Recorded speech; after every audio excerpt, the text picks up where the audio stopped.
Good morning, students. So, in a previous lecture, we have already studied the nucleophilic substitution reaction, and in that we have seen that why nucleophilic substitution reaction of haloarine compounds are extremely difficult. Okay, उसके लिए अंदर हमने types देखा था, उसके अंदर effect थी resonance effect, then उसके बाद hybridization effect and instability of phenyl cation. Okay, अब हम लोग देखने वाले हैं उसी के अंदर डिफिकल्ट है बट हो तो सकता है.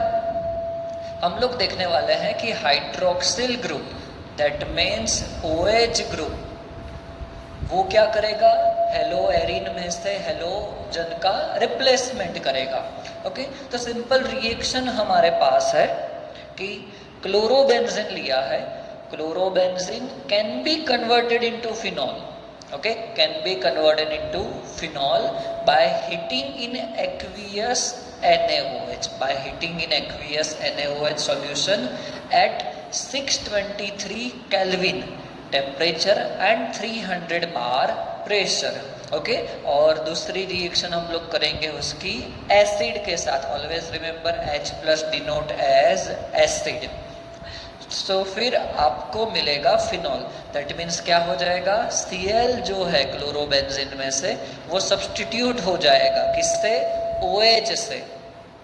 बराबर, तो आपको फिनॉल मिल गया. अब आपको पता चला कि रिएक्शन तो हो रहा है बट यहाँ पे देखो temperature 623 kelvin and pressure. Okay, इतना pressure 300 bar pressure and 623 kelvin temperature maintain करना बहुत ही डिफिकल्ट होता है.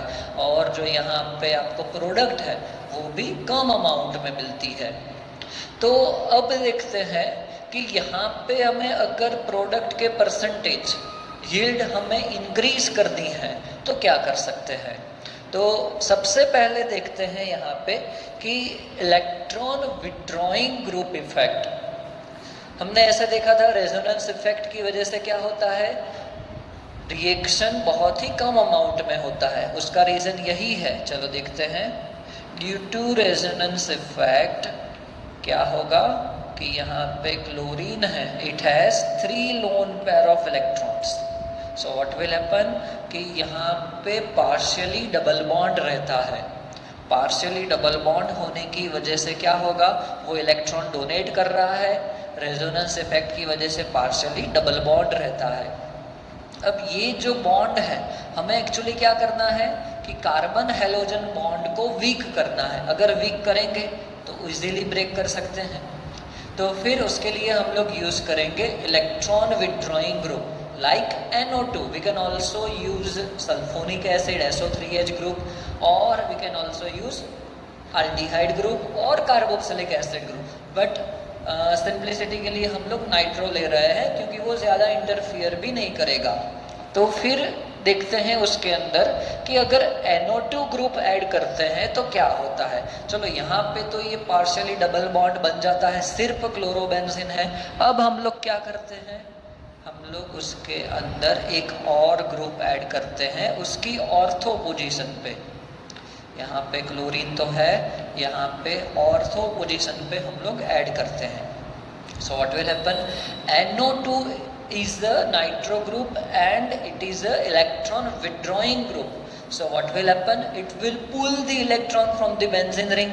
and यहाँ पे क्लोरीन है, वो कौन सा है, इलेक्ट्रॉन डोनेटिंग है, तो ये इलेक्ट्रॉन डोनेट करेगा और ये यहाँ से इलेक्ट्रॉन पुल करेगा. तो एक्चुअली क्या होगा कि इलेक्ट्रॉन NO2 की ओर जाने लगेंगे. इलेक्ट्रॉन वो विड्रॉ करेगा बेंजीन रिंग में से. तो अल्टीमेटली क्या होगा, ये कार्बन हेलोजन बॉन्ड जो डबल बॉन्ड बन रहा था रेजोनेंस की वजह से वो नहीं बन पाएगा, वो वीक हो जाएगा ड्यू टू NO2 ग्रुप. आपको पता चला क्यों ऐसा हो रहा है, क्योंकि जो भी इलेक्ट्रॉन क्लोरीन बेंजीन रिंग के अंदर डोनेट कर रहा है वो ही इलेक्ट्रॉन क्या कर रहा है, NO2 उसके अंदर से विड्रॉ कर लेता है.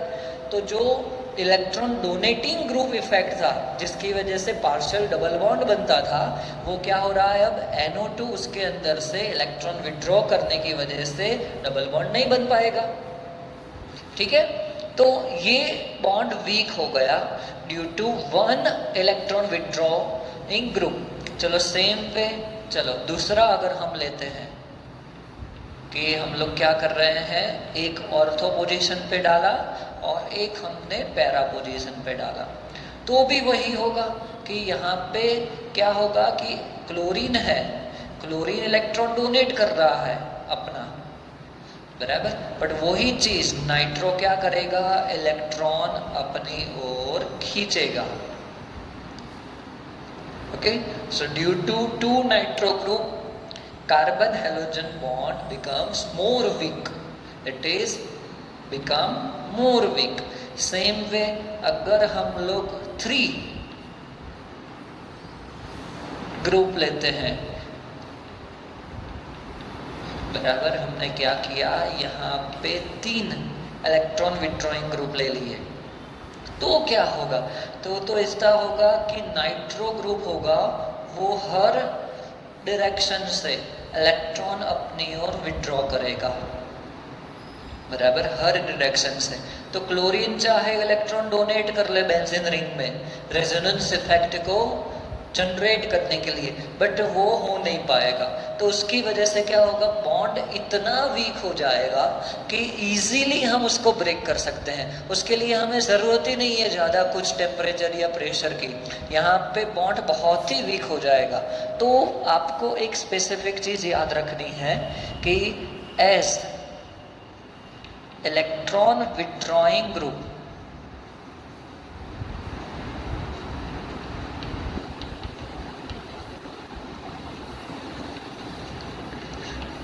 increases, as electron withdrawing group increases, carbon halogen bond becomes weak. Okay, क्या होगा, कार्बन हेलोजन बॉन्ड वीक होगा as electron withdrawing group increases. तो हम लोग इसकी वजह से ऐसा बोल सकते हैं कि फाइनली उसकी जो बॉन्ड एंथैल्पी होगी,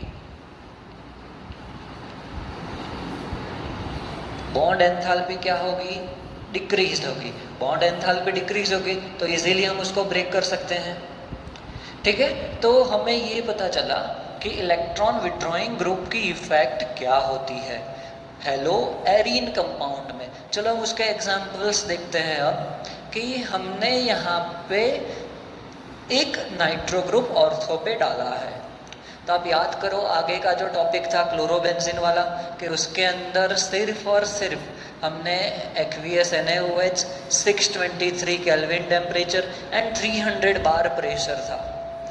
अब यहाँ पे टेम्परेचर देखो 443 केल्विन हो गया, मतलब टेम्परेचर डिक्रीज हो गया due to nitro group, and pressure की तो ज़रूरत ही नहीं है क्योंकि कार्बन हेलोजन बॉन्ड क्या हो गया, ज़्यादा वीक हो गया, बराबर। तो आपको प्रोडक्ट भी ज़्यादा मिलेगी और इजीली Cl सब्स्टिट्यूट भी हो जाएगा। सेम वे अगर 2 नाइट्रो ग्रुप है, बराबर, तो क्या होगा, carbon halogen bond becomes more weak, and यहाँ पे देखो टेम्परेचर भी डिक्रीज हो गया, 443 था 368 केल्विन हो गया। अब लास्ट अगर 3 नाइट्रो ग्रुप हमने ऐड किए हैं, यहाँ पे 3 नाइट्रो ग्रुप है, 2 ऑर्थो पोजीशन पे एंड एक पैरा पोजीशन पे, तो कार्बन हेलोजन बॉन्ड है वो इतना वीक हो जाता है कि यहाँ पे हमें टेम्परेचर की भी ज़रूरत नहीं है ज़्यादा, या NaOH की भी ज़रूरत नहीं है। सिर्फ और सिर्फ अगर हम लोग वार्म वाटर लेंगे तो भी रिएक्शन हो जाएगा।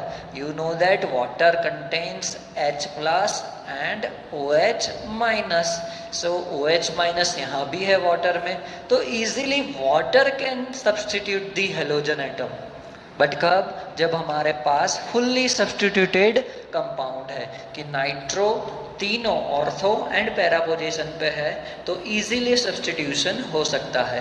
अब ये जो टॉपिक है आपका वो गुजकेट जी नीट के लिए बहुत इम्पॉर्टेंट है।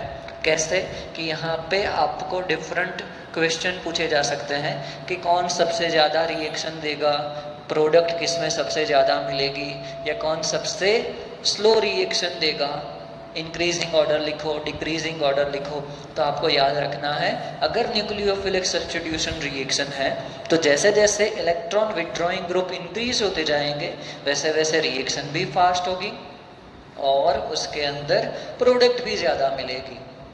ठीक है, तो यहाँ पे हमारा ये टॉपिक ख़त्म होता है nucleophilic substitution reaction. Next lecture में हम लोग इसके दूसरे एग्जाम्पल्स करेंगे और आगे का जो टॉपिक है वो हम लोग स्टडी करेंगे।